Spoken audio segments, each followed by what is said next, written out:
Good afternoon. It is January 8th of 2019.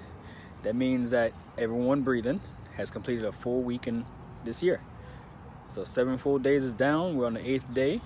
If you follow my tip for about a week and a half, 2 weeks ago, when I mentioned to start early so you have that momentum going, if you did, that means your momentum just pushing. That means you're striving, you're going, you're doing all your daily tasks that you need to be doing.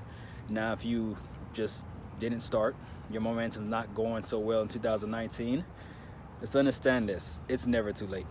You can start now, you can start tomorrow, but what you need to do is just learn to start. There's people that are sitting here in this world that are millionaires, and they started after they're 50, 60 years old, and they're millionaires today. They served a full life, and they found a way to go through that and pass that life and become millionaires. So start now, start today.